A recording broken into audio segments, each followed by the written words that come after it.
अस्सलाम वालेकुम वरहमतुल्लाहि वबरकातुह। उम्मीद है आप सभी हजरात खैर आफियत से होंगे। मुअज़्ज़ज़ नाज़रीन, आज की इस वीडियो में वज़ू के मुताल्लिक़ एक अहम मसला आप हजरात के सामने बयान करना है। मसला ये है, आप हजरात ने भी बहुत सारे लोगों से सुना होगा, बिलखुसूस उलमा से, कि वज़ू के दरमियान में यानी वज़ू करते वक्त किसी से वज़ू के कामों में मदद नहीं लेनी चाहिए। तो अब इस वज़ू के कामों में मदद लेने का मतलब क्या है? आपने तो देखा होगा कि बहुत सारे उलमा जो है, आलिम लोग, अल्लाह वाले, उनको उनके शागिर्द जो है वज़ू कराते हैं और लोटे से पानी डाल रहे होते हैं। तो इसका मतलब क्या है? तो देखिए, इसको समझ लीजिए कि अगर कोई शख्स वज़ू कर रहा है और वज़ू करते वक्त कोई आदमी जो लोटे से पानी डाल रहा है या नल चला रहा है, तो कोई हर्ज नहीं है, इसमें ये काम तो किया जा सकता है। लेकिन इस तरह मदद लेने का मतलब ये है कि आदमी जैसे मुंह धो रहा है या हाथ धो रहा है, तो अब किसी दूसरे से मलवा रहा है, किसी दूसरे से जो है उसको धुलवा रहा है, ये गलत है। ये है मदद लेने का मतलब।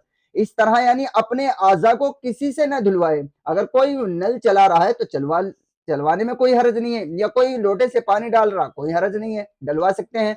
तो और बिलखुसूस बड़े लोगों को अपने छोटों से डलवाना चाहिए, तरबियत के लिए, उनको अदब और तादीब अदब सिखाने के लिए, उनकी जो है उनकी इस्लाह करने के लिए बड़े लोगों से, जैसे उलमाए किराम करवाते भी हैं। अल्लाह वाले अपने छोटों से कभी कभी जो है वजू के दरमियान में और बहुत सारे कामों में मदद लेते हैं। इस तरह उनकी तरबियत के लिए करना भी चाहिए। तो आपको उम्मीद है ये मसला समझ में आया होगा कि वजू में मदद न लेने से मुराद ये है कि आप किसी से अपना हाथ धुलवाने लगे। हाँ, अगर कोई माजूर है और वो खुद हाथ नहीं धो सकता, जैसे कोई इतना मरीज है कि वो अपने हाथ नहीं धो सकता, तो अब वजू के नमाज के लिए वजू करना उसको जरूरी है। अगर वो वजू पर कादिर है तो, यानी डॉक्टर वगैरह ने उसको पानी इस्तेमाल से मना नहीं किया है, तो अब वो बेचारा कैसे धोएगा? तो अब तो कोई और ही उसके हाथ पैर धोएगा नहीं, तो उस जगह ठीक है।